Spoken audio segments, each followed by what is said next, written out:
अस्सलाम वालेकुम जी। आज का हमारा टॉपिक है प्रॉपर्टीज ऑफ नैनो मटेरियल्स और इन प्रॉपर्टीज के देखेंगे कि ये प्रॉपर्टीज किन किन एप्लीकेशंस में इस्तेमाल होती हैं। तो शुरू करते हैं प्रॉपर्टीज ऑफ नैनो मटेरियल।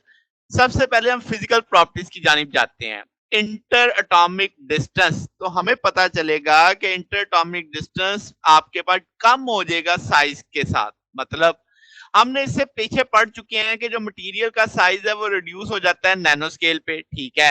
तो जो सरफेस एरिया की रेशियो है वॉल्यूम रेशियो के साथ वो इंक्रीज करती है। ये हमने सेकंड लेक्चर में ये बात देखी, इसको समझा भी प्रैक्टिकली।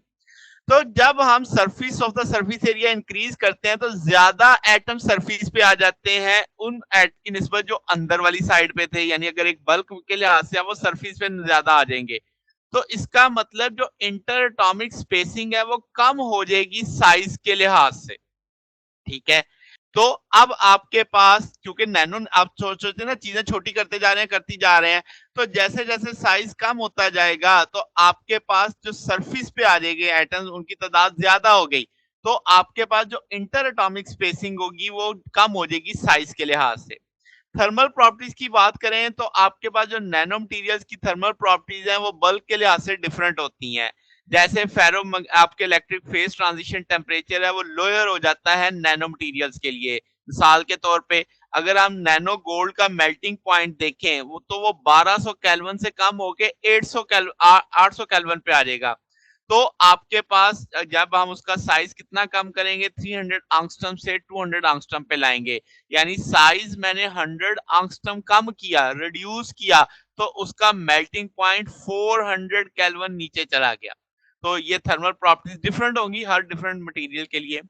ऑप्टिकल प्रॉपर्टीज भी जो डिफरेंट साइज के नैनो पार्टिकल्स हैं वो डिफरेंट स्कैटर को डिफरेंट यानी तौर पे करेंगे, स्कैटर करेंगे। तो आपके पास इसका मतलब वो डिफरेंट कलर अपीयर करेंगे। जैसे जो गोल्ड होता है नैनो गोल्ड वो बल्क गोल्ड की तरह एक्ट नहीं करता। नैनो गोल्ड आपका ऑरेंज भी हो सकता है, पर्पल भी हो सकता है, रेड भी हो सकता है, ग्रीनिश भी हो सकता है। जो हमें माजी में आज से हजारों साल पहले कुछ जो एंटीक्स बर्तन मिले उन पे आपके पास नैनो गोल्ड की वर्क हुआ हुआ था। तो वहां पे वो मुख्तलिफ कलर में आप कलर को लाइट को स्कैटर्ड करते थे। तो जो बल्क कॉपर है वो ओपेक होगा नैनो पार्टिकल में, यानी कॉपर ट्रांसपेरेंट होगा। तो ये एक वाजिया फर्क है।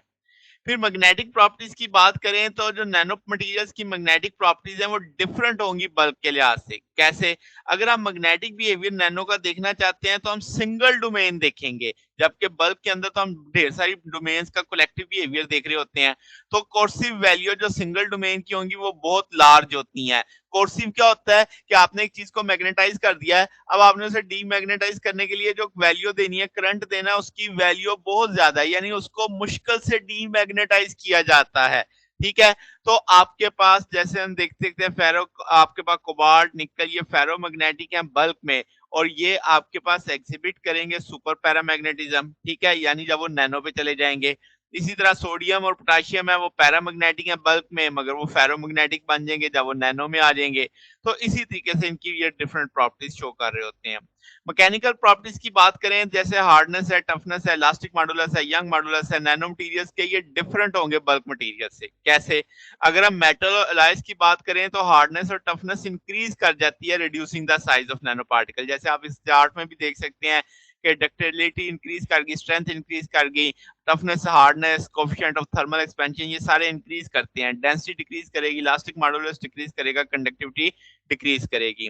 तो ये सारी चीजें मैंने इस तरीके से यहाँ पे आपको क्लियर कर दी हैं। तो हार्डनेस आप देखें 4 to 6 टाइम इंक्रीज कर जाती है बल्क कॉपर की, तो जब नैनो क्रिस्टलाइन से 7 to 8 टाइम कर जाती है निकल की। तो ये सारे मामला हैं। आगे चलते हैं। केमिकल प्रॉपर्टीज की बात करें तो जो नैनो क्रिस्टलाइंस होते हैं वो स्ट्रांग होते हैं, हार्ड होते हैं, उन पे जंग नहीं जाता उनके ऊपर। तो आपके पास जो केमिकली एक्टिव होते हैं ये किस वजह से केमिकली एक्टिव होते हैं कि जो इलेक्ट्रोकेमिकल रिएक्शंस होते हैं, जो rate of increase of mass transport होता है वो पार्टिकल साइज के साथ क्या हो जाता है, जैसे पार्टिकल साइज कम होता है वो रेट बढ़ जाता है। तो equilibrium, vapour pressure, chemical potential, solubilities of nano particle ये भी ज्यादा होती हैं। किसके लिहाज से? बल्क के लिहाज से। जो ज्यादा आपकी मेटल्स हैं वो हाइड्रोजन अब्सॉर्ब नहीं करती, मगर जो हाइड्रोजन अब्जॉर्प्शन है वो बढ़ जाती है जब हम साइज़ कम करते हैं, ठीक है? तो ये केमिकल प्रॉपर्टीज़ में भी बदलाव आता है। अब हम कुछ प्रॉपर्टीज़ को उनकी एप्लीकेशन के लिहाज़ से देखेंगे। मैकेनिकल प्रॉपर्टीज़ में हमने पढ़ा कि हाई हार्डनेस है, स्ट्रेंथ बढ़ जाती है, सुपर प्लास्टिक बिहेवियर आ जाता है सिरेमिक्स में और डक्टाइल सिरेमिक्स की बात करते हैं। तो यानी ये हम प्रॉपर्टी देख रहे हैं मैकेनिकल प्रॉपर्टीज़ जो हमें देखते हैं नैनो के ऊपर जाके। तो अब ये हम चीज़ें कहाँ इस्तेमाल कर सकते हैं? Fibre of high strength composite के लिए जब हमने इसे बनाना होता है, प्योर और composite high fibre strength fibres में बनाने के लिए ये खूबियाँ इस्तेमाल होंगी। फिर थर्मल प्रॉपर्टीज की बात करें तो स्मॉल हीट कैपेसिटी होती है नैनो पे। लोअर आपके पास स्निटरिंग टेम्परेचर होता है। स्निटरिंग होता है जब आप हीट के साथ चीजें जोड़ रहे होते हैं। तो आपके पास हीट एक्सचेंज मटेरियल में ये प्रॉपर्टीज इस्तेमाल होती हैं, कंबस्टन कैटलिस्ट में इस्तेमाल होती हैं, स्निटरिंग एसिलेटर्स में इस्तेमाल होती हैं। ऑप्टिकल प्रॉपर्टीज में क्या है? High and selective optical absorption of metal particles है, स्मॉल साइज देन वेवलेंथ होता है। अब ये खूबियाँ आप जो इनकी ऑप्टिकल प्रॉपर्टीज़ हैं, कलर्स में, फ़िल्टर्स में, solar absorber, photographic materials, photovoltaic panels, phototropic materials और लाइट और हीट अब्ज़ॉर्बर वाले ऐसी यानी जहाँ पे नैनो हम ये यूज़ करते हैं। फिर इलेक्ट्रिकल प्रॉपर्टीज़ की बात करें तो स्मॉल मीन फ्री पाथ होता है इलेक्ट्रॉन का सॉलिड में नैनो लेवल पे जाके। तो ये स्पेशल कंडक्टर्स बन जाते हैं, इनकी कंडक्टिविटी बहुत हाई हो जाती है, ठीक है?